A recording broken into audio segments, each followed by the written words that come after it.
Assalamualaikum warahmatullahi wabarakatuh. Alhamdulillah ala ihsanihi wa syukuru lahu ala taufiqihi wa ala imtinanihi.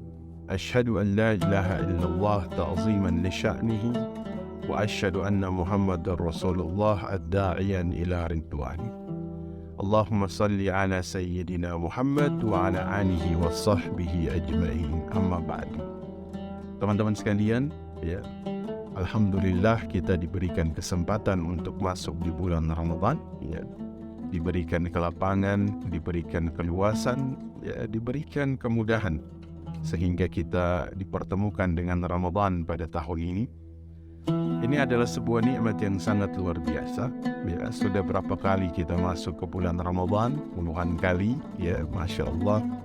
Kata Imam An-Nawawi dalam kitab Al-Majmu', ya, Syarah Muhadzab, bahwa Nabi SAW ini beliau hanya berpuasa di bulan Ramadan hanya 9 kali, ya. Karena ketika Allah menurunkan syariat kewajiban puasa, ya, surah Al-Baqarah ayat 183, itu diturunkan pada bulan Sya'ban tahun kedua Hijriah, ya, setelah Nabi hijrah ke kota Madinah, ya. 9 tahun kemudian, tahun ke-11 Nabi kemudian berpulang ke rahmatullah. Maka teman-teman sekalian, kita harus memanfaatkan betul Ramadan ini agar Ramadannya menjadi Ramadan yang terbaik, ya. Nah, oleh sebab itu mari kita lihat bersama-sama apa output dari bulan Ramadan ini sehingga kemudian Ramadan kita bisa menjadi bekal surga bagi kita, ya. Dari seorang sahabat yang bernama Abdullah ibnu Amr, ya, beliau kemudian mengatakan, qila li Rasul sallallahu alaihi wasallam, saya berkata kepada Nabi Muhammad sallallahu alaihi wasallam, ayyun nasi afdalu, ya Rasulullah, manusia seperti apa yang paling mulia, ya, yang paling baik? Maka Nabi mengatakan, qala kullu makhmumil qalbi saduqil lisan. Manusia yang paling baik adalah manusia yang hatinya ini makhmum, ya.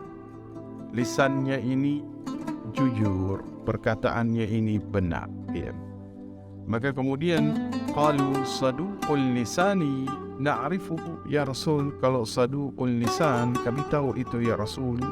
Fama makhmumul qalbi, apa itu makhmumul qalbi? Apa itu hati yang makhmum, ya. Kemudian Nabi mengatakan, huwa taqiyyun naqiyyu la ithma fi wala baghya wala ghilla wala hasad.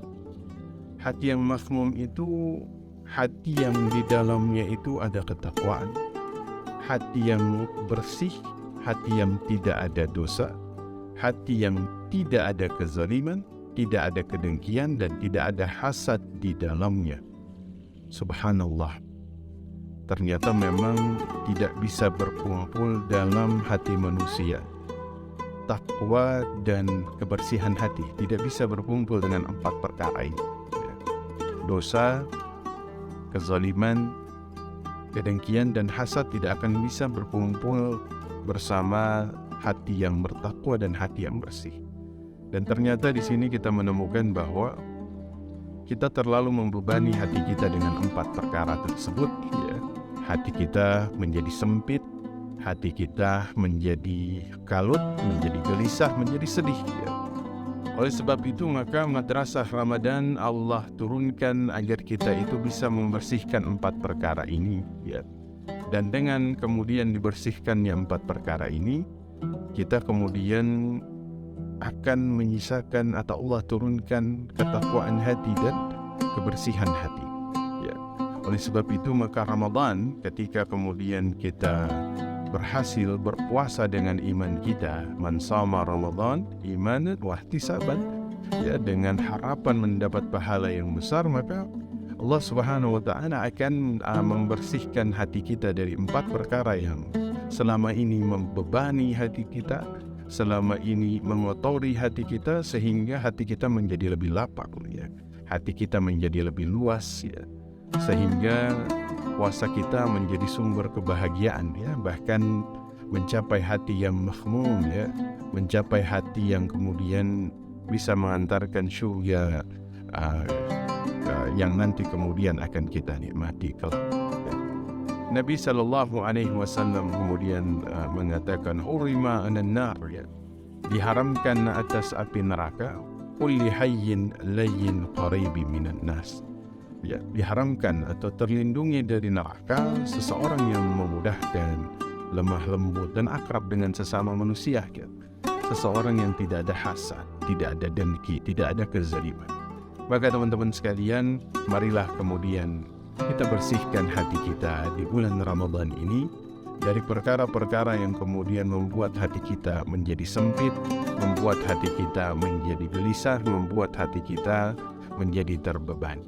Ramadan Karim, semoga Allah Subhanahu wa Ta'ala memberikan kemudahan kepada kita semua untuk kemudian menjalani ibadah puasa dengan iman, dengan harapan mendapatkan balasan yang besar dari Allah Subhanahu wa Ta'ala. Assalamualaikum warahmatullahi wabarakatuh.